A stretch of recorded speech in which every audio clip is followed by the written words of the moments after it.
Moving heavy cargo from road to rail is often offered as a solution after every fatal truck accident on our roads.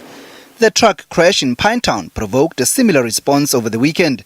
If we are required that we ban the trucks on that particular road, we definitely will. It is definitely one of the things that we are looking at. What actually happened in 1993 is that they deregulated the movement of cargo in South Africa. What it meant is that any cargo, any goods could actually be transported anywhere and by any transport or by means of any transport.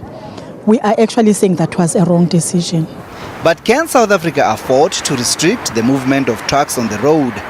No, we can't do that. We know that there's no rail network that really works in this country. We've got a couple of major lines that go to Richards Bay, to Saldanha, and there's a line running down to Cape Town and KZN. But more than 85% of all the freight in this country runs by truck. So banning a truck on a road is not going to work. Who's going to actually feel that? It's going to be you and I. And if you ban a large truck, let's say, for example, you say you take 16 tons off the road and you put a 6 or a 3 tonner onto the road, we'll pay more because each time you transport, it's going to cost more in the larger cycle.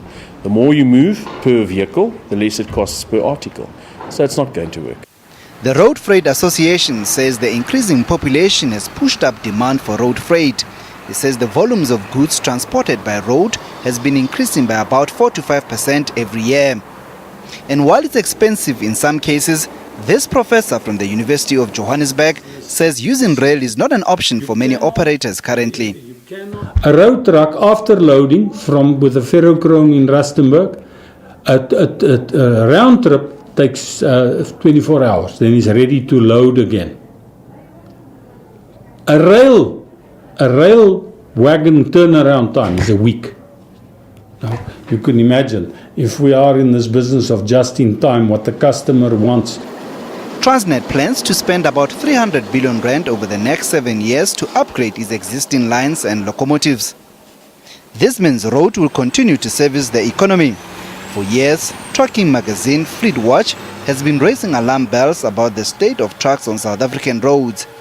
We're not talking a small percentage of trucks. Over the years, it's about 6 years now, we've tested 450 trucks. You take a 69 to 70% failure rate of those trucks. We take them off the road, discontinuation of service. So it's shocking. The industry is not living up to its responsibility as a responsible citizen of South Africa. Skills shortage is also cited as a contributing factor to the challenges facing the industry. Skilled truck drivers are being poached internationally while the inflow remains insufficient. Luta Motlogelwa, SABC News, Johannesburg.